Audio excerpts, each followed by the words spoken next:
Camera on, Jackie?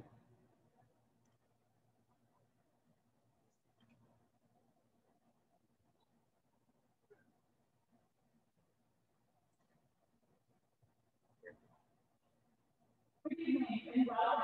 I'm Kristen Morris, and I have the privilege and pleasure of serving as the President and CEO of the Greater Chilean Sea Bass.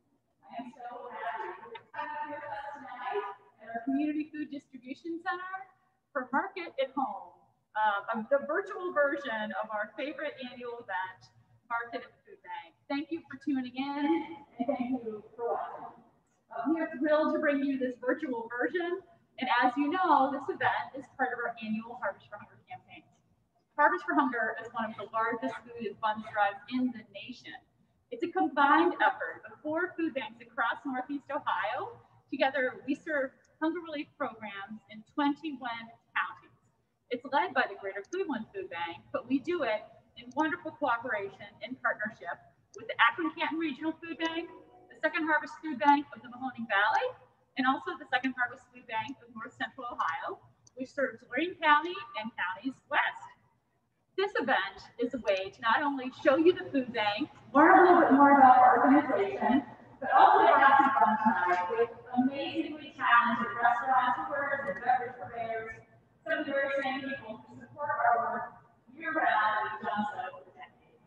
You know, when you think about who really cares about fighting against hunger, in addition to all of you who are watching this part of our event tonight, it's chefs and restaurateurs, folks in the food industry. You just can't imagine someone in our community going hungry. And we want to continue to support those chefs and restaurateurs just as they have supported us over the years.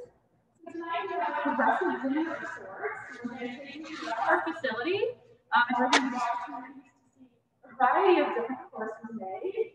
Appetizers, the main course, cocktails, desserts, and to meet some of the talented restaurant industry professionals who are such good and talented friends of the food bank. You know, I don't think I could have imagined a year ago where we would be today. I certainly wouldn't have imagined that we'd be doing another virtual event a year later. I never would have dreamed that we still would be responding at such a high level to the hunger crisis and the needs caused by the pandemic. But the fact is we're doing so with your support, and we're doing so with an incredibly hardworking team here. I'm really, really proud of the way our folks have pivoted and responded and been creative to develop new programs to meet the significant number of additional people who have been in need of food over the course of the past year. You know, in our 6-county service area, we work with 1,000 program partners. And this past year, we served 100,000 more people who were in need of food. We never would have been able to do that without incredible community support. And your support tonight is going to allow us to continue to do that for as long as that need is there. We also couldn't have done it without the National Guard. When the pandemic first hit, and we lost many in our volunteer corps because they couldn't come with their corporate group or they couldn't come with their school group. They were staying at home, following directions. The Ohio Association of Food Banks asked Governor Dine to deploy the National Guard to food banks across our state, and he did within a week. We've had National Guard soldiers here at our facility for the last year, and they have been an incredibly dedicated addition to our hardworking team. They help us out here in our repack room. If you've ever come to the food banks to volunteer, you're probably familiar with this space. We've reworked all our volunteer assignments, so our volunteers are 6 feet apart. We've got plexiglass panels and, of course, mask requirements as they work to help us sort and repackage and distribute donated food. And we're so grateful to the volunteers who started coming back, working here in our facility, donating their time at our drive-through distribution in the muni lot and more. And so if you're interested in volunteering, know that we've got opportunities for you here at the food bank. Tonight, we're going to encourage you to watch, to learn some new recipes, to learn a little bit more about what we're up to at the food bank and how you can become engaged. And we'd love to see how you are supporting Market at Home. So if you're on social media, please send us a message, tag the food bank on social media, and use the hashtag #WeFeedCleve. That's We Feed CLE, and we'll be watching. We can't wait to see your pictures and posts. Now, I'd like to introduce two very special people to the food bank. These are our two Harvest for Hunger co-chairs for this year. First, Sean, who's introduce the president of Raffle. And Jill Lacey, who's president and CEO of Dine. I'm glad to be here. You know, we have been blessed to have these two amazing corporate leaders involved in our work and our Harvest for Hunger campaign. So just thrilled to have you as a part of this effort, as a part of tonight's celebration. Thank you for your commitment. Well, as I've told you so many times, the honor is mine.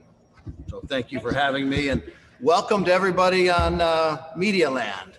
I'm really delighted to be here. This is my second year serving as co-chair for the Harvest for Hunger. I don't think anybody could have anticipated the year that we have been through together. It was unprecedented, a word that I've been using for the last 12 months. And with the hopes of vaccines coming steadily, this should soon be behind us. I'm very hopeful. I look forward to this event every year. I have been around the block long enough to remember when we did it at the old Galleria downtown. That was a lot of fun. But then we built this facility and we decided to showcase our warehouse and our kitchen. And I think that was a great decision about a dozen years ago. And now we've pivoted yet again to do this virtually, as we've needed to do, as has been sensible. So we're so glad that you've joined us, albeit in your own living room or kitchen instead of with us. So many people look forward to this, and we hope that we make this a delightful evening for you. Our goal with this year's Harvest for Hunger campaign is to provide enough meals to feed for 25 million meals. That's an incredible number, a very, very large, ambitious undertaking. But as you heard from Kristen, we collectively served 100,000 more individuals last year. So the need is very, very real. And the generosity and the outpouring has been extraordinary by our community. So we're very, very thankful of your support. There are so many ways that you can support us, and we'll later share auction details on how to do that. We encourage you to check out our online auction. A few of the items that we have to offer you would be autographed sports memorabilia, 2 tickets on American Airlines to anywhere in the continental United States, incredible dinner packages, an overnight stay at the Shoreby Club, and I think the one that might go for the most money, a behind-the-scenes tour and an opportunity to flip the switch at the Neela Park holiday lighting. How did we get so fortunate to have that item this year? Those are just a few of the things that you can go through the donation. The link is in the chat, and you can reach us at greaterclevelandfoodbank.org/market. I'll say that again, it's one word, greaterclevelandfoodbank.org/market. Now I'd like to turn it over to my extraordinary co-chair, Bill Lacey.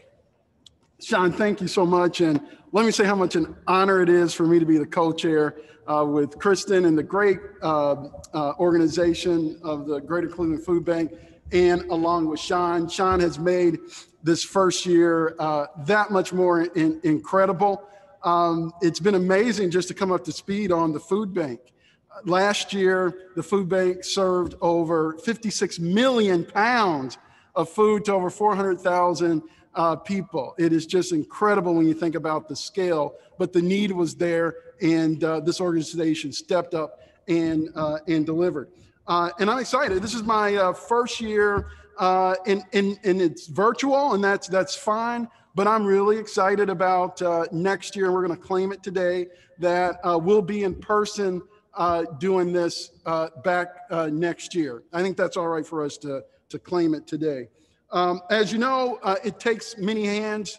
It takes a village to throw on something like this, even in a virtual world. So we want to thank our sponsors.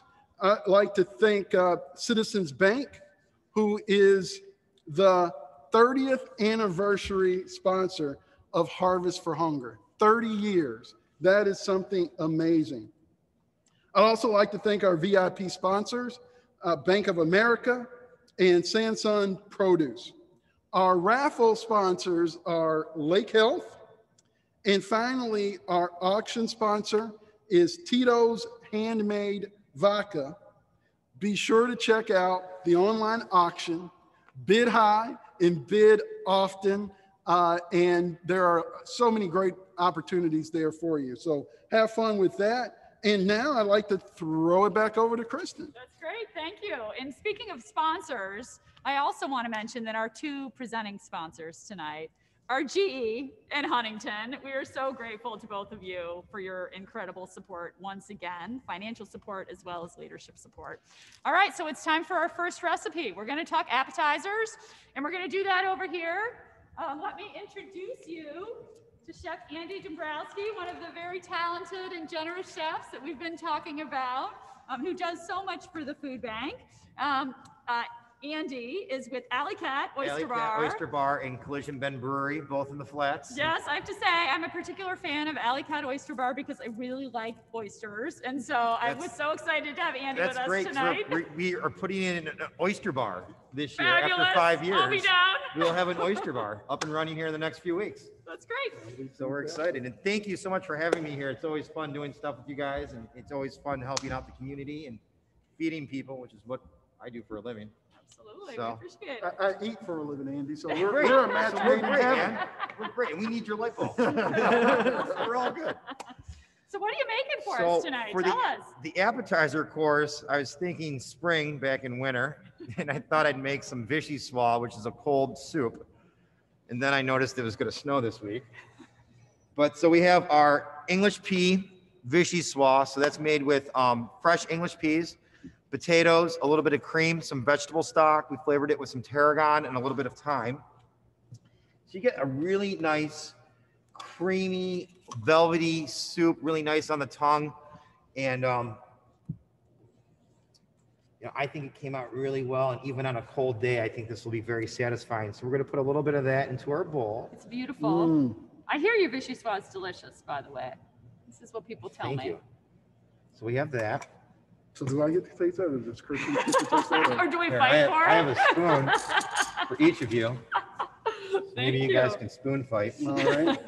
So Just no double dip in COVID. Oh, no, no, no. Yeah. So right here we have a little roasted asparagus salad that we flavored with some lemon and a little bit of shaved fennel and some olive oil. So we're gonna take and just kind of put a nice little bit of that around. Ooh. Oh, I should have waited. I know, right? Look at that. So we got that. And Is that going to taste like should taste like kind of vinegary or kind I of mean, like salty? acid, like Some lemon. acid, all right. And you know, the whole idea behind this is it's spring and everything's fresh and new and there's Right. new beginnings. Yes. Hopefully Nice. we're on a new beginning for what we're been going through. Absolutely. And then we have some tuna that we poached in olive oil Wow. with a little bit of fennel Just keeps getting and better. some coriander. Right? And then we made a lemon puree, which I don't know if you'd want to actually make this at home. You have to basically peel 30 lemons, then juice them, and then you boil the Wow, that's a lemon real skins. commitment. That's why we go out to eat. Right. That's why we have Leave- prep cooks. Hey, Leave this to the professionals. Put a little bit of that around. And that's going to add a nice little acidity and a little bit of sweetness to our soup. And we have some pea tendrils to garnish it with. Oh my gosh. Look at so what would you this. drink with this, Andy? I think with this, a nice crisp light wine would go really well with Okay. it. Yeah. We've been drinking a lot of Greeners at home lately, and I think that would go just fine with it. I think a nice rosé would go good with this as well.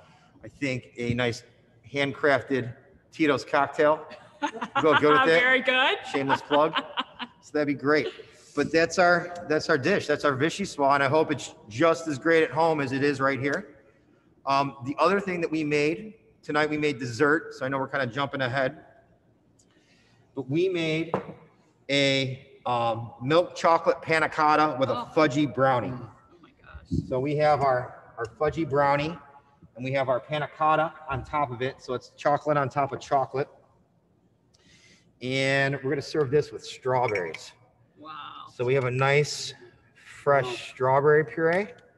And so some of the folks who bought VIP tickets had the opportunity to have these items at home tonight, which is really pretty incredible. I'll tell you, I'm getting hungry.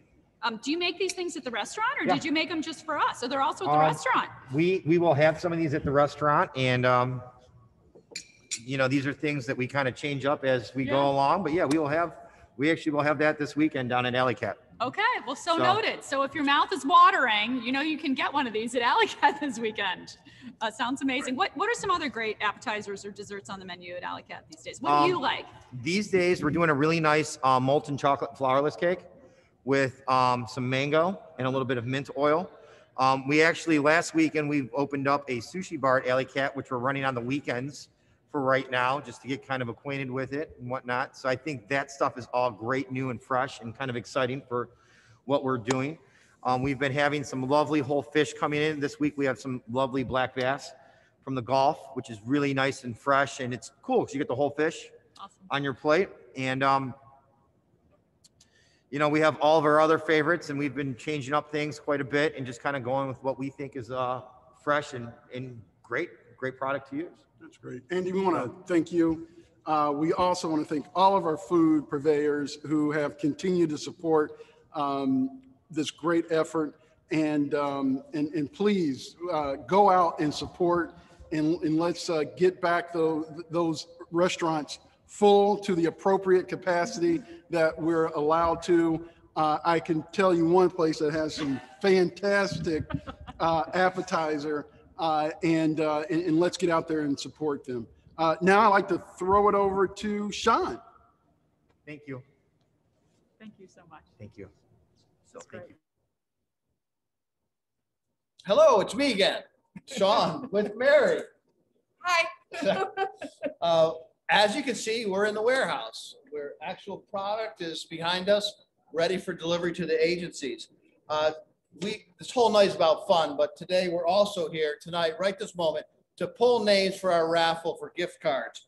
The raffle will feature gift cards from longtime market supporters, restaurants that we have known for years, as well as some minority and women entrepreneur-owned restaurants to show our continued support of all communities. Each gift card is valued at $100. We'll be announcing the winners, and we'll reach out to them, and their names will be posted on social media. So without further ado, we're going to go live with the first drawing. This is for the Black Box Fix restaurant. And the winner is, going deep, deep, deep down, is Sam Zingali. Sam Zingali, Z-I-N-G-A-L-E. First winner. First winner. Our second restaurant is Bright Box Clee. And the winner is Martha Webster. That's Martha Webster for Bright Box Clee. All right. CMB Soul Food. Let's go right to the top on this. I have Sandra Tusick. Sandra Tusick, T-U-S-I-C-K. Congratulations. All right, Corky's Bagels is next.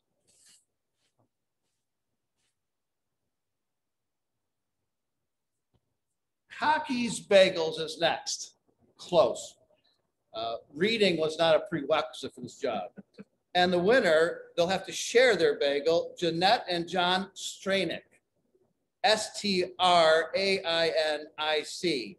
Good luck with that. All right, that was Cocky's Bagels. Now we have Driftwood Restaurants. And I'm going to mix this back up again, Mayor. If you're okay. Oh, let's pick that one. Oh, okay. Panna White is assisting me. All right. These names seem made up to me, but we're going to read it anyway. Maureen Marshall. That sounds like Eminem to me, the rapper. Maureen Marshall is the winner. And that's Driftwood Restaurants. Okay. This is the one I hope I pull my own name. This is Fantasy Candies Chocolate Factory. In fact, I'm going to buy a $100 gift card myself for there. But, you know, you should always treat yourself first, you know. All right. Oh, this isn't fair. This is Jill Van Auken. And I think Jill will take me to this chocolatier. Jill Van Auken. 6. All right. And we are, last one, Fawaki Burst. Okay, all right. Mary, let's do this right. Ready? Go. Eyes are closed. Should have been every time, probably. And the winner is, Gilda Conkey. Congratulations, Gilda. That is fantastic news. 7. So that is 7 winners. We'll be back to this table later in the program for pulling more names. Now, I'd like to send it back to Bill and Kristen, who are in the main dock and ready to mix some cocktails.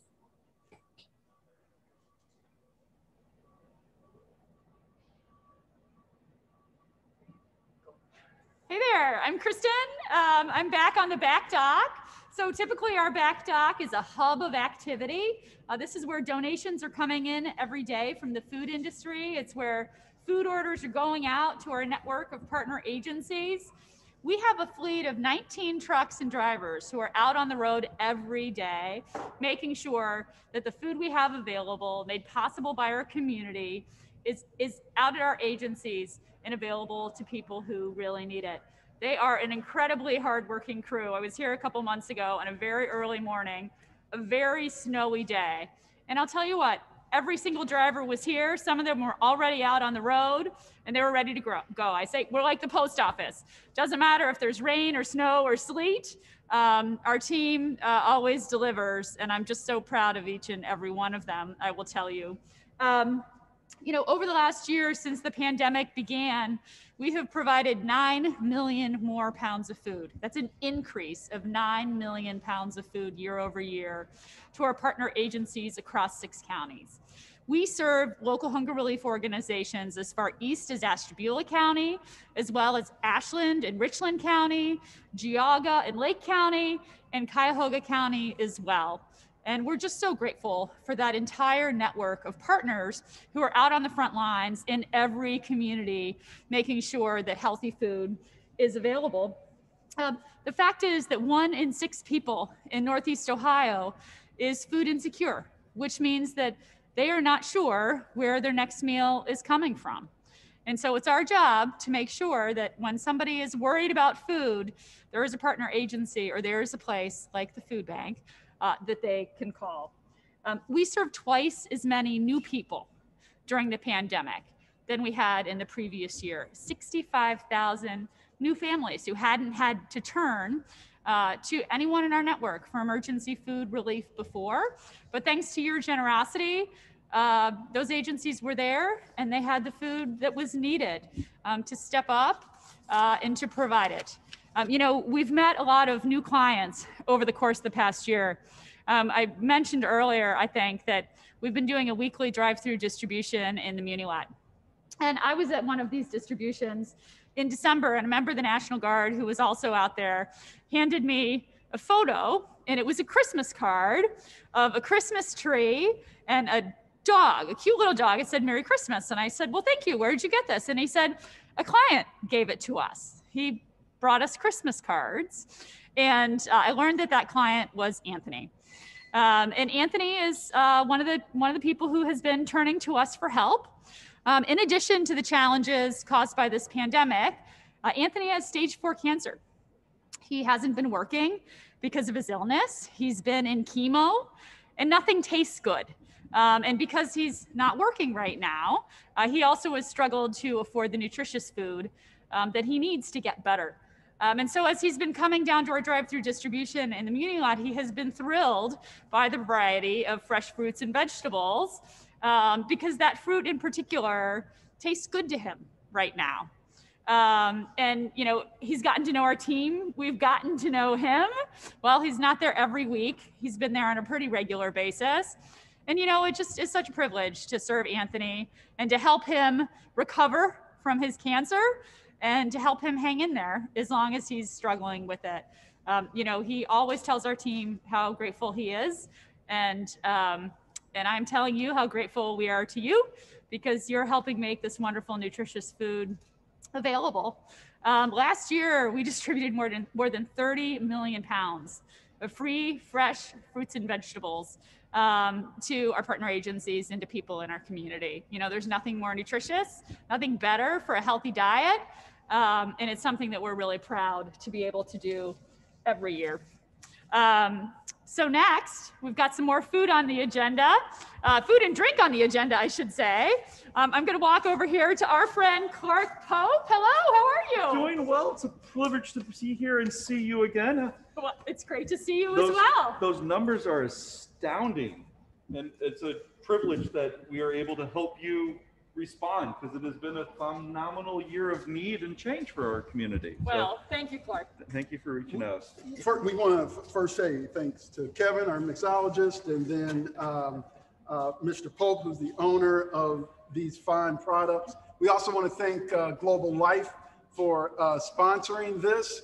And based on the amount of Pope bottles I have in my refrigerator, I think my wife also ought to get some sponsorship. Absolutely. She's a fan, huh? So she's a fan. So let's see what you guys are talking about here this evening. So yeah, so Kevin and I have been able to be down here for the last couple of years, working with the bar. Kevin is from Cleveland Whiskey, and I'm Clark. I have Pope's Kitchen. We're made Bloody Marys and cocktail products right here in Cleveland, as Cleveland Whiskey is also.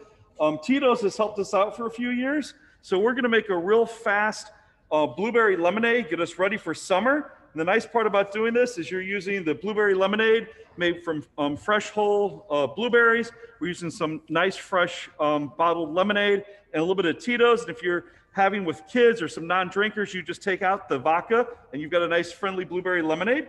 So some things to make your drinking better at home. So always start with a little bit of ice. We're gonna take our ice, we're gonna put it into our tin because we're fancy like that. And we're gonna go ahead, and measuring is what separates what we're doing at home from what's happening in the restaurants. So we're gonna take a ½ ounce of the syrup, nice, beautiful purple, and dump that in. And then because we want a nice consistent, we're gonna go ahead and we're gonna double that and put in a full ounce of the Tito's. We're going to turn it around. We're going to add in 2.5 times. So 1 ounce, 2 ounce. We'll get this ½ ounce of lemonade in there, which will help clean that up a little bit. So we're going to give that a quick shake. The shake is what's going to agitate it. Going to make it nice and cold. Give it some lovely flavor. So as it's going to start warming up, and I know that's hard to believe in, given the snow we had the last 2 days, when you're getting ready for your friends this summer, throw some ice in the glass first so that your glass is nice and cold, and then come back around with a little bit of fresh ice. You take your cylinder, open it up, and you're going to get yourself a really nice, refreshing blueberry lemonade. And this is one of the hardest jobs you're going to have this evening. Yeah. No, Kristen. No, you please, you go first. Okay. You go. I see other drinks over here too. What if else you're do you going to have? force me to, and Clark, all this stuff is coming from where, Clark? So Pope's Kitchen, we are in a giant market, merchants market in Legacy Village. It's nice local. It keeps all of our products together. All of our tomatoes are grown in Sandusky County, so we try to keep things nice and local and appreciate our local farmers and purveyors. And we produce with the Cleveland Food Hub at 7501 Carnegie, so it's nice, local, and very excited. But yeah, you can get us in Heinen's and Giant Eagle and market districts and small stores throughout the area. Yeah. That's awesome. What was really fun is my friends at Tito's asked us to do the blueberry. We created that, and then we were looking for new flavors. We started with cranberry, and cranberry is really tart and bright. And my friend Kevin with Cleveland Whiskey took the cranberry and made some really nice whiskey drinks. Why don't you tell us about our whiskey drinks tonight, Kevin? I'll go ahead and get that going. So first up tonight is we're doing this virtual dinner. And the first thing that you want to do whenever you have a dinner party is you want to go ahead and have a cocktail ready to go so that people have something to sip on. And one of my favorite cocktails in the world is going to be the Vieux Carré. And a Vieux Carré is very simple. It's brandy, bourbon, and sweet vermouth, essentially. So up first is I'm starting with a mixing glass filled with some ice. And you always want to get the bitters in there first. And that allows the bitters to coat the ice and get everything good to go.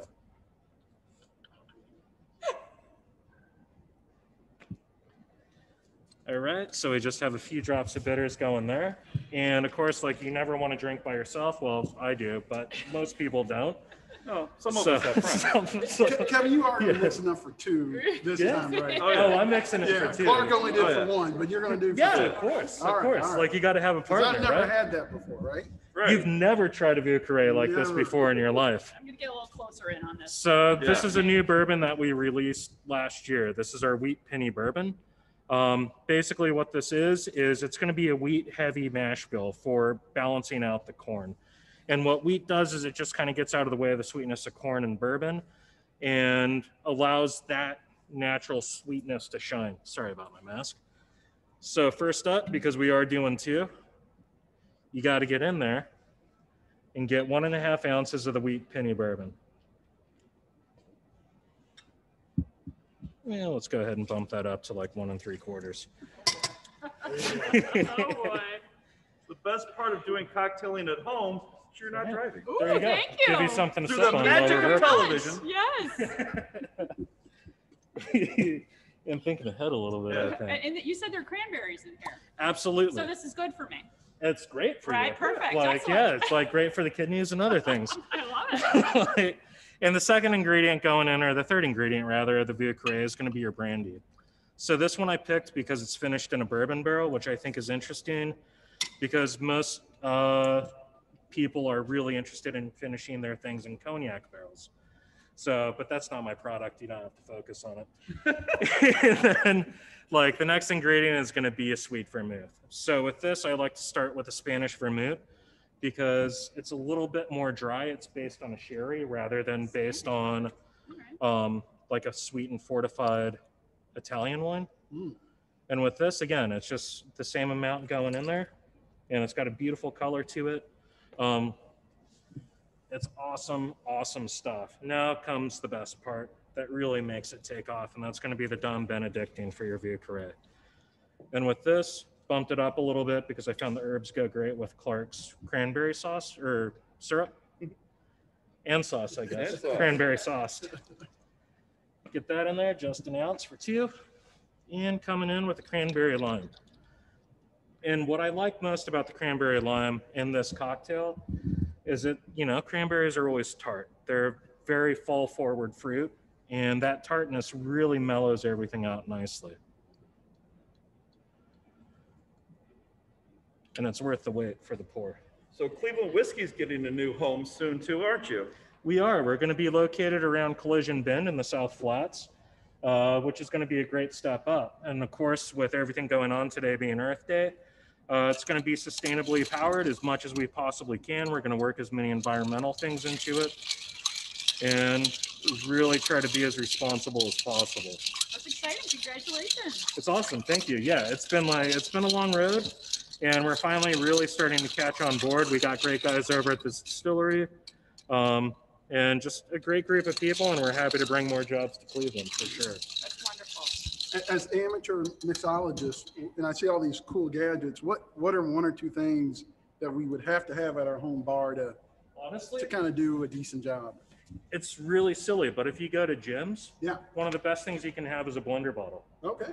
Like, so here, like, I batched forward what's going to be the dessert drink for the like dinner party, but a blender bottle is outstanding. Like, it Okay. seals up nicely, it's around, it's easy to clean, and it's not as intimidating as sometimes you get into the Boston Shakers and stuff Yeah. like that, because this is booze. You should have fun while you're playing with it, you know? And that really is. You can get real fancy. You can have a lot of fun. You can play with these because you want to have fun. But at the end of the day, it's about the flavor and it's about your friends. You're getting together to enjoy yourself.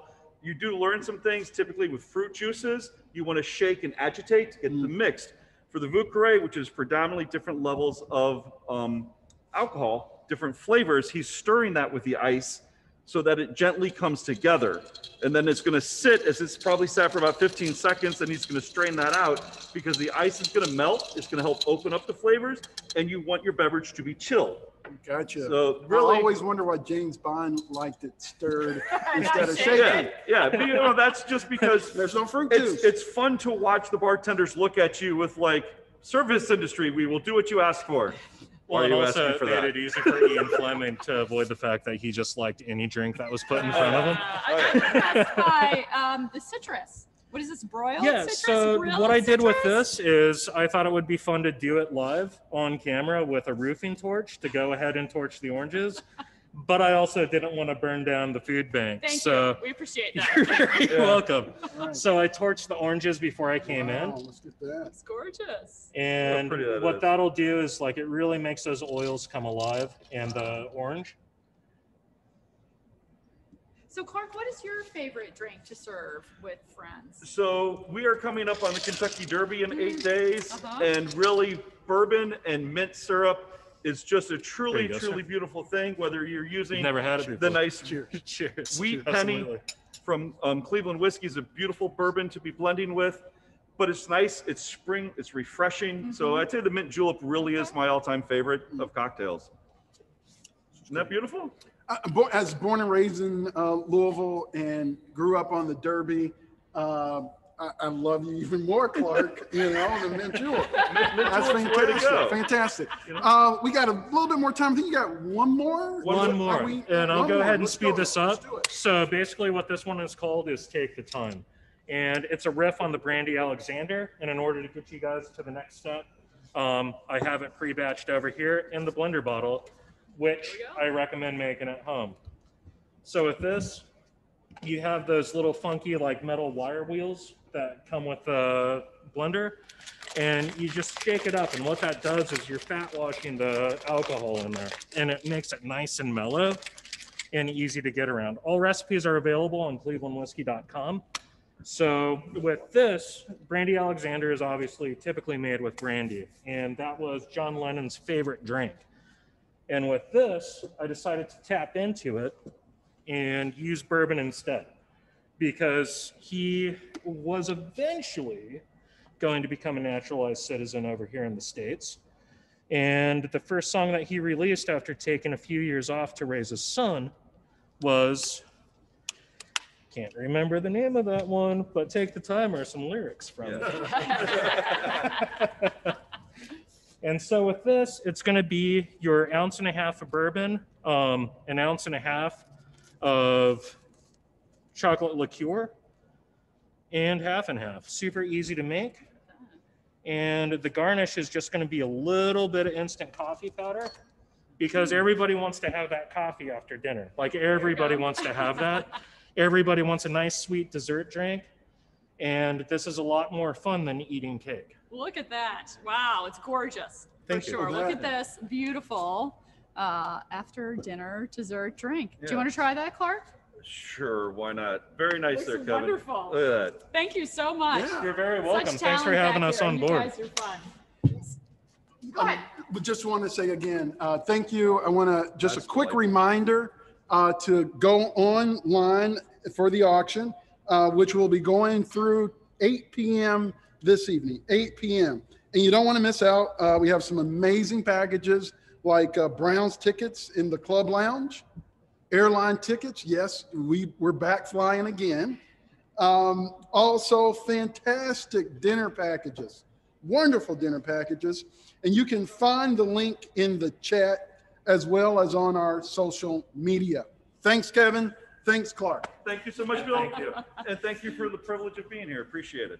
We're thrilled to have you both with us. Thanks for you. Thank you. Thanks for all you do all year long.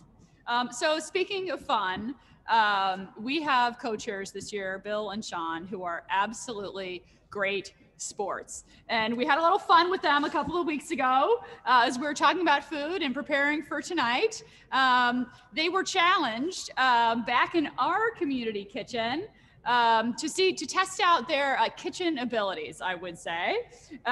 They each had to design a charcuterie board using some mystery ingredients as well as your more traditional charcuterie ingredients.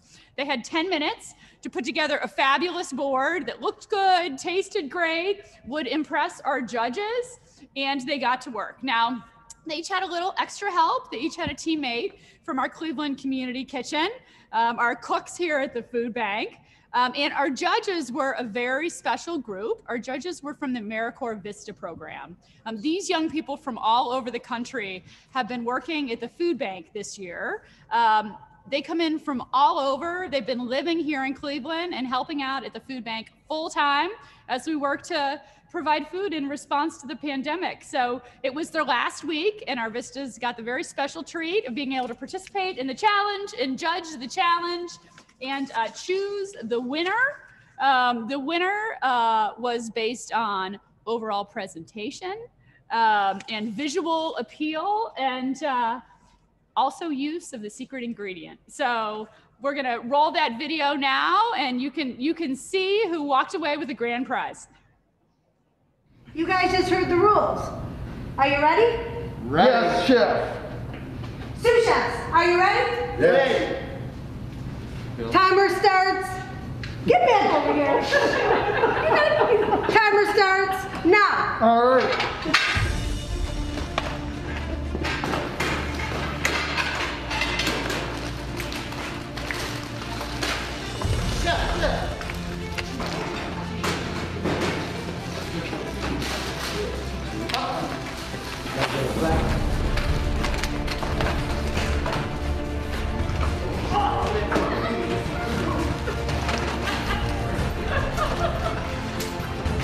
Let everything go. Don't forget everything.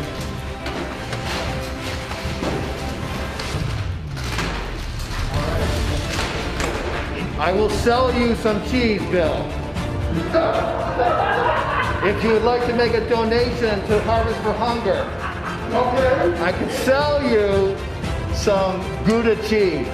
Oh, you're selling some Gouda cheese? Yes. And how much? I have the privilege to buy the cheese that should be mine. I think this is worth at least $100, don't you? So right now what I'm doing is creating some prosciutto with cheese.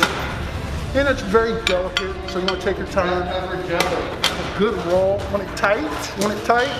Chef, 7 minutes left. Oh my. Ingredients are on the platter. Yes, chef, yes. How you going over here? Hey, get out of here. You good? Get out of here. We got some more meat we're going to have to put on the tray. Let's go, let's see. Chef, how much time, chef? 5 minutes. 5 minutes. Oh, good idea. That one there. Make it no. What do you think? You can use that. Is that what you're... No, listen, you guys, all you guys did was take stuff out of the packages. Well, we weighed it, we measured it. You're not getting any kind of creativity from it. Time check, please. Karen? 4 minutes, chef. You want to open these? 4 minutes. These are good. Yeah, they're at a good.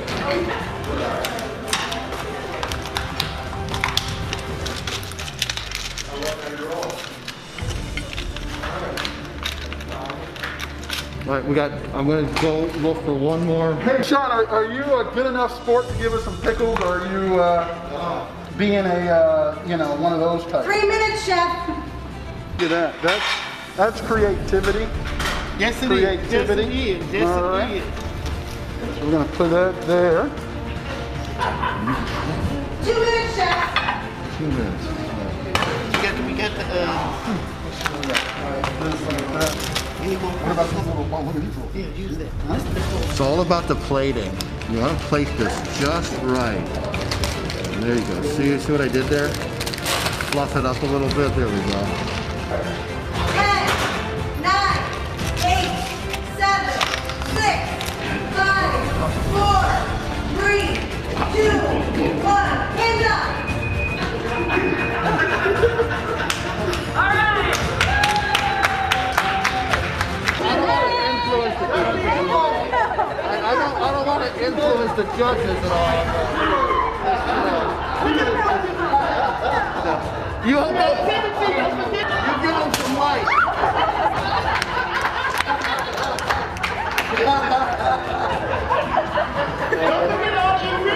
I mentioned that I lived in Maryland I'm from Maryland too. Judges, have you come to a decision? In this presentation, what we really liked was this plate here. We liked the presentation of the peeps and the triangle cheese and the honey and the nuts and honey. It was a nice touch, looks very presentable, very nice. Over here, the nice touch were, of course, the peep sandwiches and the sort of mashed up mousse to make a dip for the olives. Anything else anyone else wants to note? Oh, I like this. I think it looks like a little weapon. No, we don't need her. No. We don't need her. We took our meat with the cheese and rolled it up. I see that. I think thought that's that really was good amazing. too. You guys did an excellent job with that, and especially with how you designed it in different orders as well. So the winning charcuterie board of today will be Bill and Tom.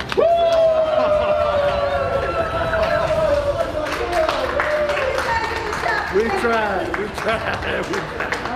We're going to Disneyland. Good job, all y'all. We're going to Disneyland on y'all. Good job.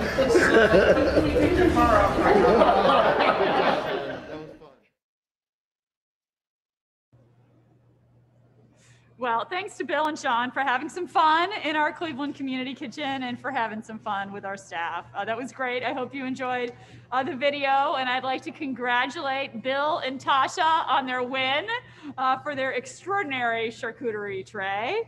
I am back here by our community kitchen, which makes meals every day for distribution to programs that serve children, programs that serve seniors, and also hot meal sites that are in need of prepared meals. We've got a very talented team back here.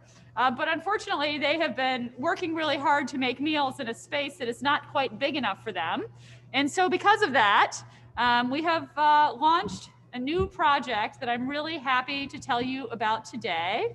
The food bank is going to be expanding. 3 years ago, in our last strategic plan, we knew that if we continued to provide more food every year, which is of course our goal and our intent to make sure that everyone in our community has the nutritious food they need every day, at some point we'd run out of space. And so we started a project to determine how best we could continue to meet the community need for food and build our capacity to do that better. And of course, when the pandemic hit, it simply made the need for more space more urgent. So last week, we broke ground on a new community food distribution center. It's in the Collinwood Yards area of Cleveland. It's right here, very close by, in our same neighborhood, I should say, about 5 minutes from our existing facility. This new community food distribution center is going to give us more space for dry storage, more space for cold storage, both a larger cooler, larger freezer, and a much larger kitchen, quadruple the size of our current kitchen, so that we could serve the growing number of seniors who are in need of meals every day throughout our community. Once that facility is completed, we'll be renovating our current facility into a client service center. We're going to build right here at the Greater Cleveland Food Bank on South Waterloo an on-site client choice food pantry. Imagine a 7-Eleven full of wonderful healthy food, lots of fresh fruits and vegetables, and people who are in need of food can come through with their shopping cart and choose the items that their families will enjoy most, with a special emphasis on healthy food, things that are nutritious, going to help those children grow up big and strong and help our seniors ward off disease and manage it when it comes. In addition to that, we're going to be inviting in some community collaborators.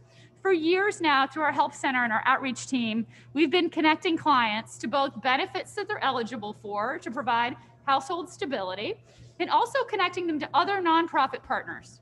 Because the fact is that if someone is working in a very low-paying job If they have a couple of kids at home, they may never have the resources they need to consistently put food on the table until they get a better paying job or until they address a housing issue or a healthcare issue.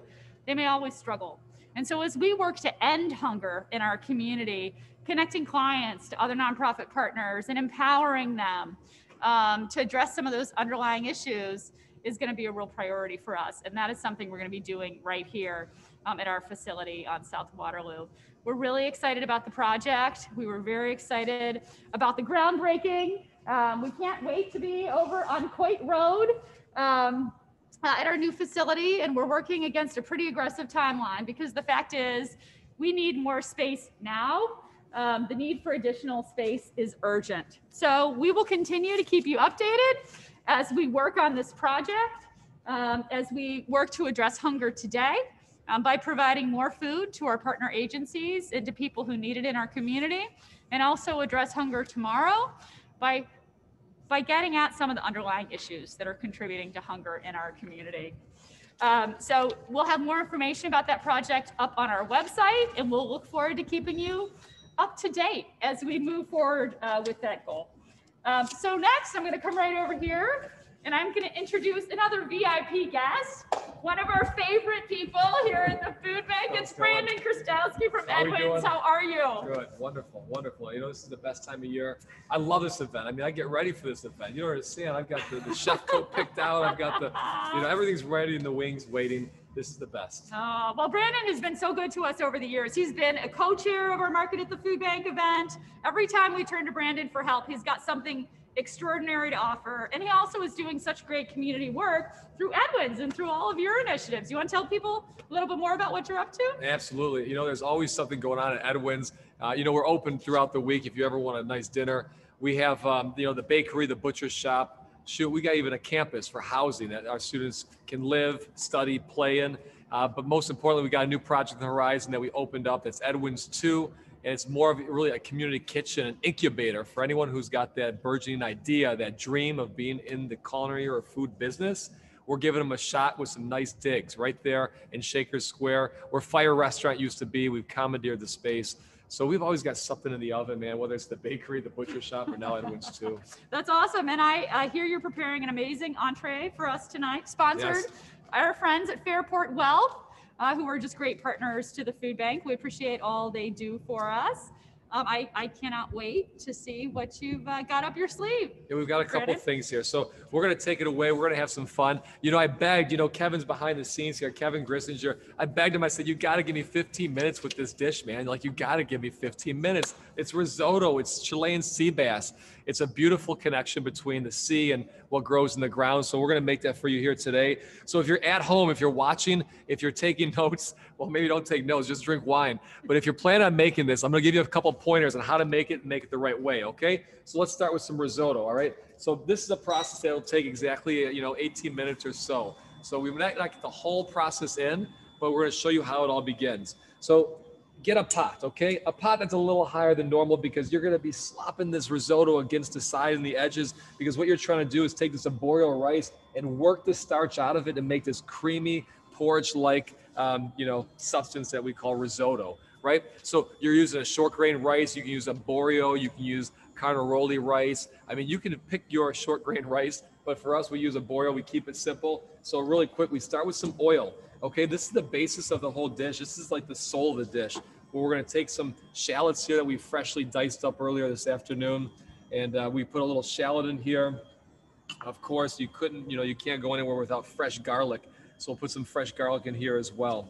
So risotto is like a very sensitive dish, right? I mean, if you go this much too far, it's going to be like a pile of mush. And if you go this far under, it's going to be crunchy and get stuck in your teeth, and nobody wants something stuck in their teeth. So what we do is very easy. We just cook it till it's, perfectly al dente, right? You can see that as soon as you chew into it, it's going to be soft and, perfect. I'll show you what it should look like.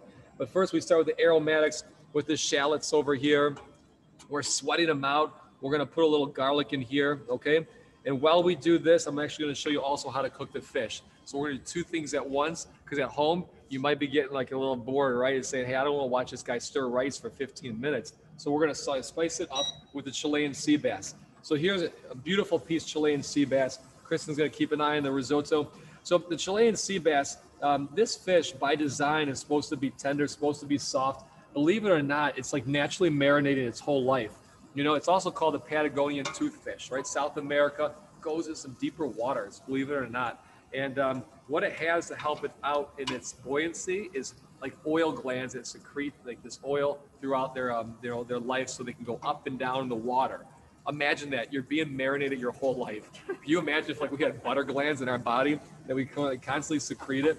Some of us may have that, but in any event, here we go. I'm gonna pat this fish with a little bit of flour, okay? Just to take that moisture off so I get a good even sear. You know, of course, you're always putting salt and pepper on your dish, anything that you're gonna cook in life. And we're gonna use a little bit of oil to cook it here. Do you want me to put some risotto in here? Almost. You're nearly close. So we're gonna get this pan nice and hot. We want to sear on top of it. You can see, look at Kristen's at work here. She's hard at work. I am. I'm stirring, man. I don't want this garlic to burn. Now look, here's the thing: when you go home, that you're gonna have to change that blazer. It's gonna smell like onion. It's gonna smell like garlic. So we'll say, where have you been? Okay, so there we go. See, you can see we're sweating it out. We don't want any color on there. We're gonna put just a touch of butter inside of our pot. Now, if you're cooking this at home, you want to do something very important. You're gonna want to pour a glass of wine. Okay. You're going to want to pour a glass of wine. Now, you don't have to get too saucy like Julia Child, but you do want to have some fun in the kitchen, okay? All right. The next thing we're going to do with this, Kristen's working on, is we're going to now add the arborio rice, okay? So aromatic sweated out, all that flavor. We put the rice inside of there. And at this point, she's doing a great job of making this happen. Quite frankly, this expansion project might be a little more personal than we all know. I think she's going to start cooking a lot more in that quadruple. This kitchen here at the Calvin and Eleanor Smith Foundation Community Kitchen is huge. I know. And you're telling me 4 times that. Yeah, so this kitchen was built to provide up to 4,000 meals a day, to allow us to produce up to 4,000 meals a day. And when we moved into the food bank, we were making about 1,000 meals a day. I mean, we thought it was bigger than we could 4,000 ever it could do. Imagine. It could do 4,000, right? But I'll tell you what, some days we've made up to 8,000 meals in that kitchen. And the way we've done that, frankly, is all the production is spilled out into the warehouse, which is really not ideal. And you know, we've had folks come to us who wanted us to provide meals for them, and we just haven't had the ability to do so. We can't possibly make any more meals. And so the new kitchen's going to be even bigger. You have to come cook with us when we're in there, Brandon. I just got a small corner. Yeah. You know, I was afraid tonight. I was like, this place is going to be empty, right? You think like last year or the year before, we had the big Market the Food Bank. This place is packed. If you haven't seen while walking through with the camera, I mean, there's pallets of food in each one of these aisles. There's a whole aisle full of, you know, these forklifts. I mean, the place is packed, which just tells you the need that's going on right here in Cleveland and Coward County. Okay, so look at right here, we're toasting the rice. Really important part. Now we add some white wine, okay?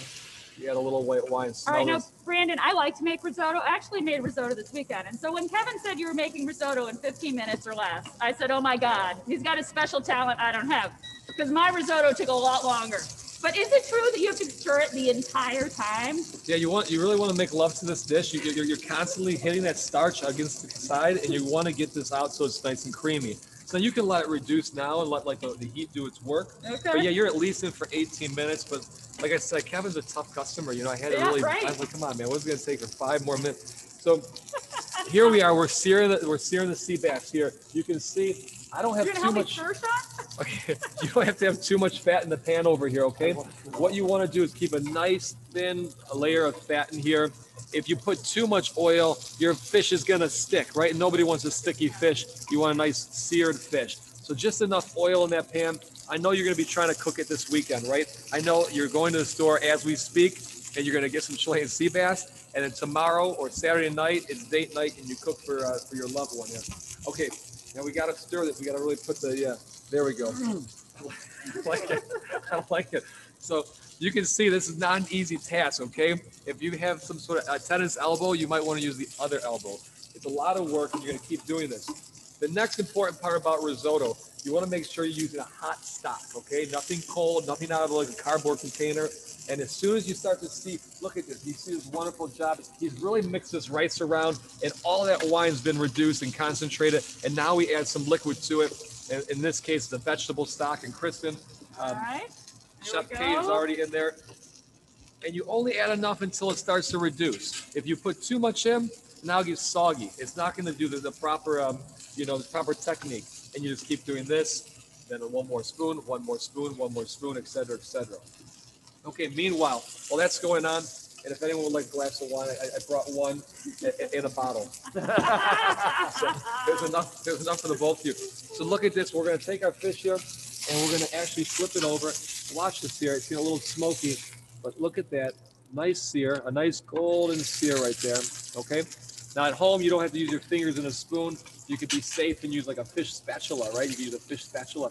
And here, we're gonna let this cook a little bit more, okay? So it's an easy idea, an easy concept. Where people get it wrong, maybe they use the wrong oil. All right, don't use olive oil, and certainly don't use extra virgin olive oil. I will come to your house, wherever you live, and I will do something. I don't know what it is, but do not use extra virgin olive oil. It's a waste of money, and it burns, all right? Use something like canola oil, vegetable oil, grapeseed oil is the best, and even some clarified butter if you want to clarify the butter. But in any event, we're going to sear this fish here and cook it here until it's got a nice sear on both sides. Typically, we put this beautiful Chilean sea bass in the oven, and then what we would do is take it out in about 5 minutes. So I'm going to do a slow roast while we watch them make this risotto, and you can see the technique now is certainly improved over the last 3.5 minutes. He's good at this, isn't he? He's whipping that arborio rice against the side of that pot, and that's everything right Lisa there. Richardson, if you're watching at home, Sean has promised to make this for you this weekend with these new skills that he's picking up. You're very good at that. Thank you. Lisa, risotto is coming your way. My elbow hurts. Somebody take over my tennis elbow. This is great. Okay, so I didn't expect to get all this help, so now it's going to be a lot more fun, okay? Now imagine this. We're in the kitchen, right? It's the three of us. We have some wine. We're cooking some food. What could be better, right? Nothing. Okay, so imagine this is in the oven, coming out of the oven, and it's going to go about, this is going to cook for about 8 minutes or so, and the best way to tell if fish is cooked is, either give it a little squeeze, or you could put a piece of metal in there, right? Like a metal skewer, put it to your upper lip, and if it's, hot enough, you say it's cooked. But this is the best part about Chilean sea bass. Listen to this. We're going to do something special here.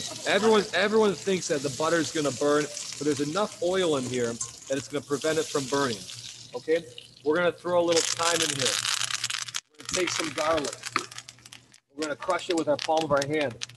It's such a primitive thing that we're doing here. Look at, we're cooking with our hands. We're cooking with our eyes. Look at, and now I'm going to do this. I'm going to finish this beautiful Chilean sea bass just by basting it with butter. Look at this. Little by little by little. I tell you what, if you're single, you learn how to cook this dish, life is good.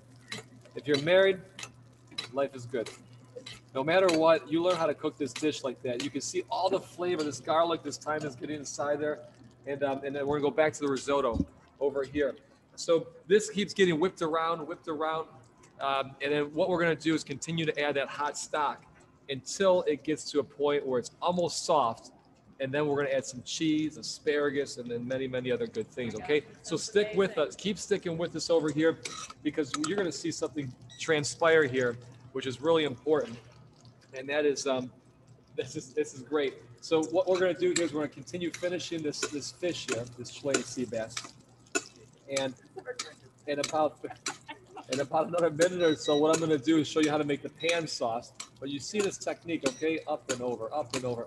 Look at the butter's not burning. There's enough oil in the pan to prevent the butter from burning. So we're looking really good here. And look at that, nearly done. Okay. So we've got VIP ticket buyers who may be cooking along with us tonight, which is incredibly cool because they got your recipe, right, in their VIP ticket package, which is wonderful. So if you're cooking along, I hope you're learning a lot. And thank you for your incredible support, which we appreciate. If you're not a VIP ticket buyer, well, you just might have to go into Edwin's to try something like this. Yeah, it's a terrible punishment if you have to come to Edwin's to eat. But you know what? You might get the phone call. You might be summoned. Okay. So all kidding aside, we're going to bring this this dish to a close here in just a few minutes. But Chris, I can't tell you again. This event means so much every year. It's if you're on the ground, anyone here who's on the ground, understanding what's going on out here. Not just in Cleveland, but in the county, throughout the state, throughout the country, there is need. Okay, there's definite need. And if you don't think $2, $3, $4 makes a difference, it makes a difference in someone's life. And you know what $2, $3, $4 here makes? It makes a lot of meals. Okay, so you know, for me, this is no big deal to come here. I would be here every day cooking risotto and Chilean sea bass if I felt that it could help provide meals for other people without the meal. But this is definitely #1 event in my book, and every year count me in for it. I don't know about the sous chefs here, but I mean, we can make it happen. We can make it happen. So let's advance the project a little bit. So if we're making this here, if we're making this here, we're certainly not close to this risotto being done, okay? But because it's made for TV, what we're gonna do is we're gonna show you that at about, you know, another 5-6 minutes, we would then add our cream. We would add our Parmesan cheese. We would add some wonderful chive over here, and we get something that looks kind of like this in terms of a finished risotto, okay? And the one important piece of information I want to also show you is how to make this sauce. I'm gonna take this Chilean sea bass over here, and what we're gonna do is we're gonna make a pan sauce here, which should only take about, say, 30 seconds. Hot pan. You got this wonderful bit of you know, the fish that's seared on here. We call it fond. Okay, the fish is there. All you're gonna do for your pan sauce is simply add butter. There's not really much oil in the pan anymore. You don't want your butter to burn, just let it brown. What we're gonna do is add some capers, right? Listen to them pop here, listen. Isn't that great? It's like popcorn, it's like movie night. Okay, a little butter, some caper. As soon as that butter gets a little bit, you know, a little bit brown, not too brown, just a little bit brown, what we're going to do is go ahead and add our lemon juice, finish it with basil, and that's really going to be the sauce that makes this whole dish, brings it all together. There's nothing better than this. Simplicity, flavor, and of course, a lot of love, okay? And this is what we would now garnish our dish with here. Lemon, basil, caper, butter sauce on the Chilean sea bass with our 8-minute risotto. Don't try that at home. And voila. So awesome. Thank you again for the invitation, and you know, again, proud to be a part of this one. Thank you for all your support. And Brandon, thank you. And the charcuterie lesson, I got a glimpse of that video. I caught a half an eye on it. You're welcome to come to Edwin's any night. Wow. You should be getting very hungry now.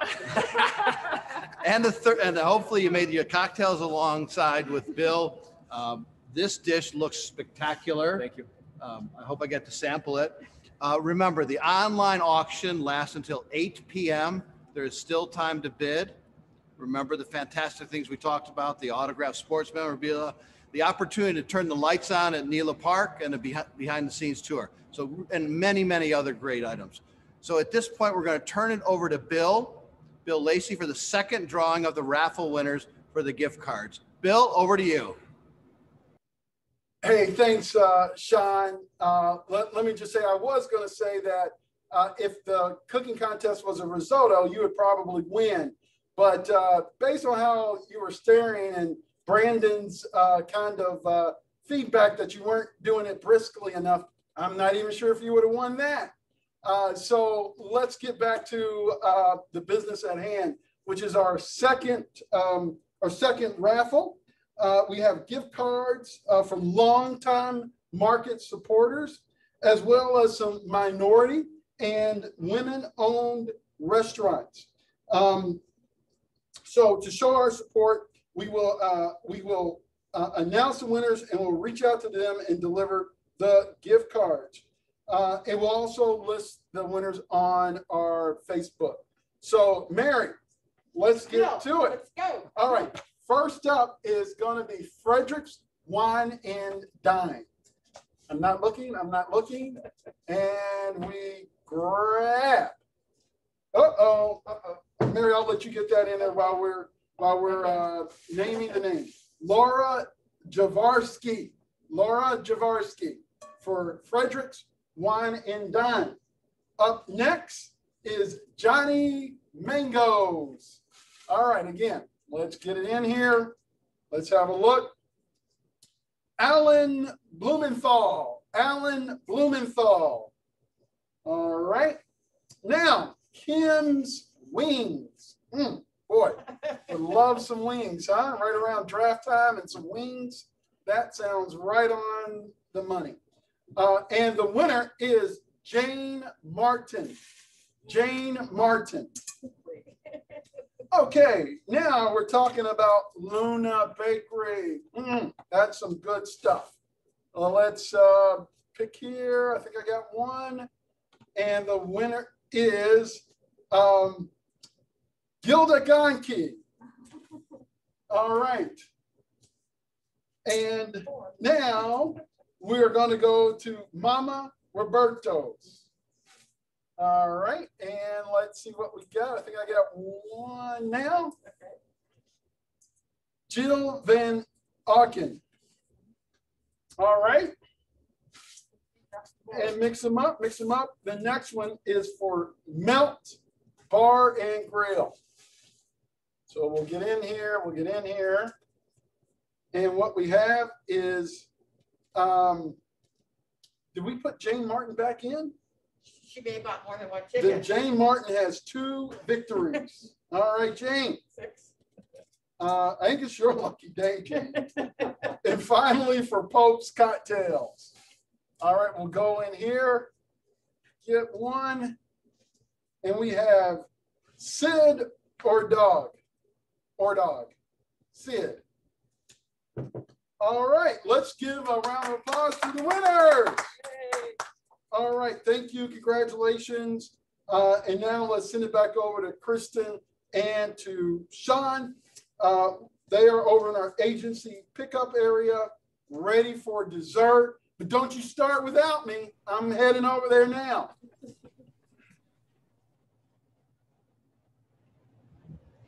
You know, this has been an absolutely extraordinary year here at the Food Bank, across our city, our county, our nation, and really across our world.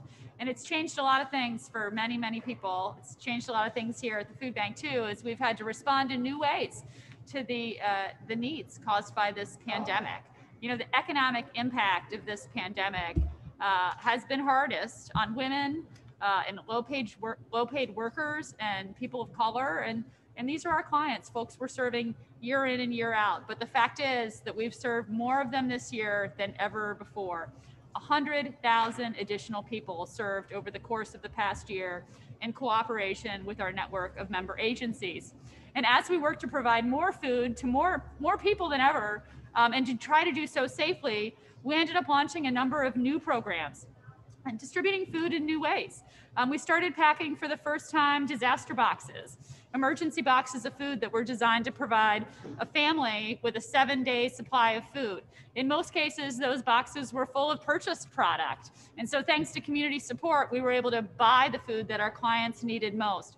We distributed more than 500,000 emergency boxes of food this past year. We ramped up our Backpack for Kids program. That's a program that traditionally provides breakfast, lunch, and dinner for Saturday and Sunday for low-income kids who don't have access to free and reduced price breakfast and lunches at school. Well, this year, things were turned on its head. Those kids didn't have access, in many cases, to breakfast and lunch at school at all because they were learning virtually. And so we distributed more of those bags, more of those meals to all sorts of new partners, as well as actually launching a summer meals truck, a food truck, where we went out to neighborhoods of need and brought meals directly to the kids, a week worth of meals at a time. You know, in addition, of course, the National Guard, who I mentioned earlier, made all this possible by donating 125,000 hours of time here at the food bank. Not only were they packing those boxes I was telling you about, they were also making home deliveries. Now, the food bank has not traditionally had a home delivery program. We've left that to our partners. But the circumstances of the last year have been different. In our help center, which takes calls year-round from people in need of food, we got more and more calls from seniors who were at home, who were afraid or unable to go out, who had run out of food and didn't have a family member to bring them more. Now, in some cases, we were getting calls from people who'd been quarantined by the pandemic, or people who had been diagnosed with COVID, couldn't leave their homes and had run out of food. And so our hardworking team, our National Guard, literally left boxes of food on their doorsteps. And that's something that we're continuing to do even today. The call volume in our help center rose to 7 to 10 times our normal call volume at the start of the pandemic, as people who were in need of food for the very first time called us without really any idea of what they could do to get the help that they needed. And again, about 1 in 6 people in our community right now, the 6 counties that we serve, are struggling with food insecurity, not knowing where their next meal will come from. And so we're working really hard to make sure that those meals are there. More than 6.8 million pounds of food have been distributed in the Muni lot at our weekly drive-through distribution, and more than 80,000 people have been served. Thanks to our partnership with the City of Cleveland, the Cleveland Police Department, who thankfully directs traffic each and every week for us, the National Guard, and also a host of volunteers who are down there helping us provide food to the thousands of families who continue to turn to us for help. And you know, the fact is, the true beneficiaries of our work are the people in our community who are turning to us and to our 1,000 program partners for help. We could not do what we do without the extraordinary people who are out at our member food pantries, our hot meal sites, and our other nonprofits, including nonprofits that serve seniors and serve children in need. Many of those organizations are run entirely by volunteers. The majority of them have budgets of less than $2,000 a year. And so we've been looking for new ways that we can provide support. Over the 18-month period that began last March, we're providing about $16 million in assistance to those partner agencies. And that's coming in the form of more free food than ever before, more of those emergency food boxes as they have turned to drive-through distributions, grants to afford equipment, because if an agency wants to distribute more fresh produce but doesn't have a big enough walk-in cooler, they've got a real challenge on their hands. And if their budget is $1,500 a year, buying a walk-in cooler may not be an option. But thanks to generous community support, we've been able to make some things like that possible. You know, I'm so grateful to those folks who are really on the front lines of hunger every day, in and out. And I am so grateful to each and every one of you who are watching tonight, because again, through your contributions and your generosity and you helping us raise awareness, you're making those meals possible too. And so now we've arrived at our agency pickup area, and we're going to be talking about dessert. So I'm going to come right over here. I am happy to join Bill and Sean for dessert. And hey, Bridget, this is Bridget from Luna Bakery, a wonderful partner and supporter of the food bank. Thanks for being here tonight. I'm excited to be here. Thank you. Absolutely.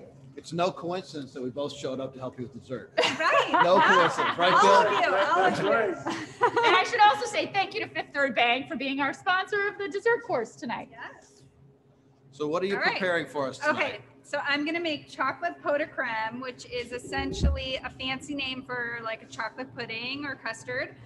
And this is really easy. That's why I wanted to do it, because it's something anybody could make at home. I think we're going to provide the recipe, but essentially I'm going to put some egg yolks in here. This is going to be our thickener. And then I'm going to whisk that together with just a little bit of sugar, because I don't want it too sweet, and a little bit of salt. You always need salt in pastries because it really brings out the flavor. And then we're adding half and half. So this is really the only mixture that we need in addition to chocolate to make a really delicious chocolate pudding. We're not adding any cornstarch or different thickeners like that. So it's a nice clean dessert. And this is going to take a couple minutes. We're going to keep stirring this. Is this something that you make at your bakery? We do. It's one of the first recipes when we opened almost 10 years ago. We're going to have our 10-year anniversary at Cleveland Heights this June, which is very exciting. And because we are sort of a French-style cafe, we thought this was an appropriate recipe.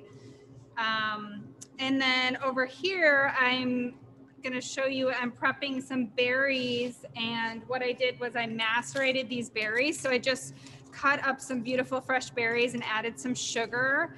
And then I'm going to use these really pretty vintage cocktail glasses and just put some of these berries in the bottom. And then once our custard is ready, we'll top that. And this looks like a very fancy dessert, but again, it's pretty simple. And then if you just have basic wine glasses like this, that would work great too. or like a little coffee mug or ramekin is perfect too. So Bridget, I have been to your bakery in Cleveland Heights many times. Oh, I will thank you. admit. Tell us about your other locations. You have some other locations Yeah, too? so we have a location in Moreland Hills, which we opened, it'll be 3 years in June. And it's essentially the same concept, similar menu. We do breakfast and lunch. We do lots of catering. If you have an office, we do breakfast and lunch catering. And then we do wedding cakes and custom cakes. And we actually are in the process. We just moved into a production facility in Midtown, and we're going to be doing a lot of bakery production out of there and hoping to add like wholesale and that kind of stuff to the, yeah. Congratulations. And now, you know, the Market at Home benefits the Harvest for Hunger campaign. And I know that you've got a special promotion going on at your bakeries right now to benefit Harvest for Hunger. So we did some beautiful sugar cookies, lots of fruits and veggies that we've been selling the past 2 weeks. And then this next month, we're going to be doing a round up your bill to the nearest dollar, and the proceeds will go to the food bank. And I was just saying earlier that, you know, it's always an easy sell when we tell people like $1 gets 4 meals. It's especially when we do the cookies for kids in the summer. It's just kind of a no-brainer for people. So we love to help out with that. We really appreciate it. Those cookies are absolutely adorable. Yeah, I've seen pictures of them online. I need to come back for another visit and taste a few. So how did you get into this, Bridget?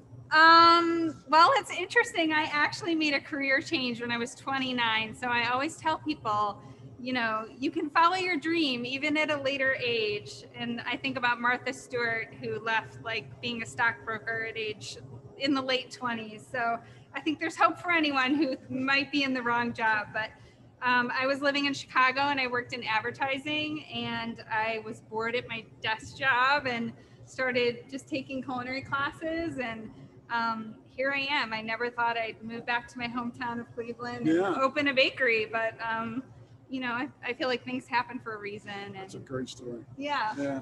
It's exciting. Your first location is at the top of Cedar Hill. Yeah, Cleveland Cleveland corner Heights. of Cedar and Fairmount. Cedar Fairmount. It's a fantastic shop. I've had breakfast there. Yeah, and thank ordered you. birthday cakes many times.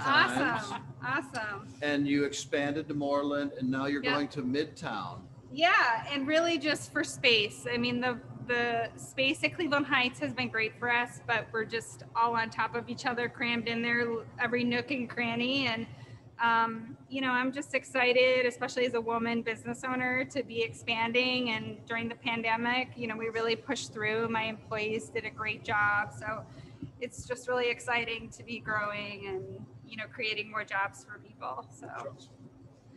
All right, so as you can see, this is getting a little bit thicker. I'm just gonna give it like a minute or so, and then I'm gonna pour it over our chopped chocolate. And the key to this is using a good quality chocolate. So we did a mix of a dark chocolate and a milk chocolate, which you could just use like a semi-sweet, but we like to use the 2 different chocolates because the milk chocolate has like some nice caramely notes, and the dark chocolate has that bittersweet. And it just really blends really nicely. And Poda Creme is very versatile. Like we could flavor this custard that we're making. We could add caramel to it or different spices. Like sometimes we'll do like a Mexican hot chocolate with like cayenne and cinnamon.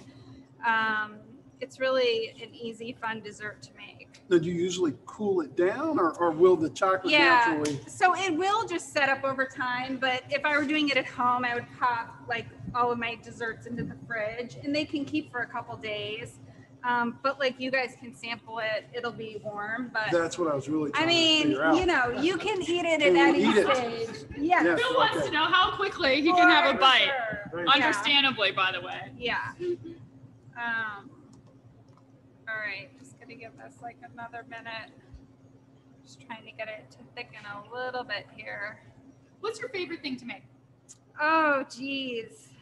You know, I have 2 kids and my daughter's 6 and she loves everything chocolate. So like cupcakes and cookies and I don't know. For me, I mean, I like savory cooking because I did so much pastry that it's fun to cook dinners and that sort of thing. But you know, my love is still cake decorating, even though I've hired much better people than I ever was. But I love the artistry of decorating and buttercream and all that. So It's wonderful. yeah. All right. So I think we can go ahead and pour this over. And we're gonna pour it through. And I always do the strainer. If you don't have one at home, it's not a big deal, but like sometimes you can get a little bit of cooked egg in there. So it's nice to have a strainer to catch any little bits that might get caught in there. And then we're just gonna whisk this. And as long as your mixture is warm enough and your chocolate is chopped up, it should just become a nice smooth mixture. So kind of like making hot chocolate from scratch. And then I add a little bit of vanilla. I just think it gives a nice flavor. Now whisk this up. Now, Bill, I understand you like to cook. Do you also like to make dessert? Do you ever make dessert? You know, so I'm a Southern boy, so I make a pretty mean pecan peach cobbler. But I'm definitely coming here next week, trying this. Looks amazing. Yeah. And these little vintage glasses are beautiful. I know, they're so fun. They're from my grandma and some passed down from my great grandma. So, and now I feel like they're back in style. Everybody's using, you know, the craft cocktails and all that. So, you know, if I were to let this sit for a couple more minutes, it's going to naturally start to thicken up, but then you could just pour this on top. And then once it sets up a little more, we'll go ahead and put some more berries on top. And then I like to garnish it with whipped cream, like, you know, some little dollops and kind of make like some little designs, and then we would put the berries on top as well. So, and that's it. That's your Poda creme. Wonderful. I'm going to try this recipe. That looks wonderful. Bridget, we want to thank you. You're welcome. And let's, you know, let's do a little raffle, give a little time to set up, and then we'll do a little taste. How about that, Sean? Perfect. All right, over to you. Bridget will finish 4 dishes, please. Yeah. We ordered 4 desserts. All right, I got it. So we're here for the last restaurant raffle of the evening, our 3rd raffle. I'm going to draw the names, and we are going to record them. Let's make sure they're all in here, okay? Very important. All right. Okay, the first winner, and this is for Sam Silk. That's the name of the restaurant, Sam Silk. And this goes to Sid Ordog. Sid Ordog, O-R-D-O-G, is our first winner of the 3rd drawing. Sauce the City is our next restaurant. And the winner here is Jim Malls. Jim Malls, M-A-L-Z. Congratulations, Jim. We have a few more. Sushi 86. That sounds wonderful right now to me. And the winner here is George Barletta. B-A-R-L-E-T-T-A. Congratulations, George. The Sauce, BSE. We're down to 1, and it is Raymond Lancioni. Raymond Lancioni, congratulations. Couple more. The Woods. The Woods. We thank everybody for making their donations here for the raffle. And that must go to Sean Richardson. Look closely. Do you see the invisible ink?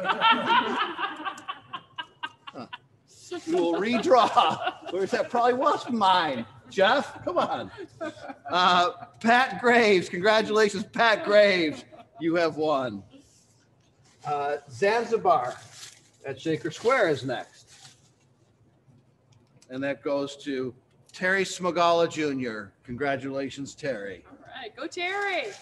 Great friend of the food bank. Zoma. And this winner is Jill Van Auken. Aww. Congratulations, Jill Van Auken. Jill does a lot for the food bank. She ran a really fun squares game in around the Super Bowl time and raised thousands of dollars for us. So congratulations, Jill. That's great. She also clearly bought a lot of raffle tickets, which we are grateful for. Thank you, Jill. All right.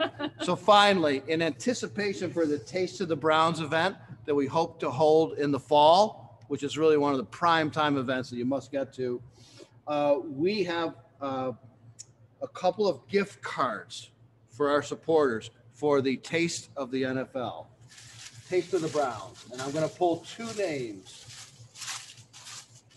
So the first is to the restaurant of Logo, and that is Tom Robb. Congratulations, Tom. You have won. Lago's fabulous. Isn't it great? Down in the flats, great Italian food. Thanks to Lago. That's great. And then Fahrenheit is our last winner. Fahrenheit. And that goes to Karen. Kristen, would you like to read this name? Oh, I don't know. Would I like to read this name? Jill Van Auken, how many raffle tickets did you buy, Jill? We love you, Jill. You're amazing. Thank you. It really does say Jill Van Auken. Congratulations, Wonderful. Jill, and thank you so much to your support. Bill, what a great night. Congratulations to the winners. As we close this wonderful evening, we have to say thank you to all the folks who came out and supported this event. We've had a fantastic time this evening. We want to encourage everyone to visit the restaurants that were represented here today. Pope's Cocktails, everything was absolutely fantastic. So please support these restaurants in all restaurants as we help and open back up and really support this very important industry. All of our participating restaurants can be found at greaterclevelandfoodbank.org/market. I'm so proud to be a part of Harvest for Hunger campaign. We will continue to wrap up this campaign in the next few weeks. I look forward to celebrating with everyone on June 8th at our recognition ceremony. Please remember to go to the auction site. It will wrap up at 8 p.m. So you have about 30 minutes to continue to bid on those fantastic items. What a time we've had. Absolutely. Well, I just want to take a moment, of course, to thank Sean and Bill. You guys are so much fun. We're so grateful to you for being here tonight. We're also grateful to Huntington and GE for being our presenting sponsors. I want to echo your thanks of our great and talented food industry friends. We appreciate you being here tonight, but we also appreciate everything that you do all year long. And for those of you who are watching from home, I'd like you to encourage you one more time to go to our website at greaterclevelandfoodbank.org, because there's so much you can do there. You can learn more about the issue of hunger. You can make a contribution. Again, every dollar helps us provide enough food for 4 meals. Or you can sign up to volunteer, because we need volunteers at the food bank. The last group that's really special that I want to thank is all of our staff here behind the scenes who've been working so hard to make for a wonderful event. Thanks, everybody. Thanks to our Vistas who are here tonight. And thanks for watching from home. Have a wonderful night. Thank you.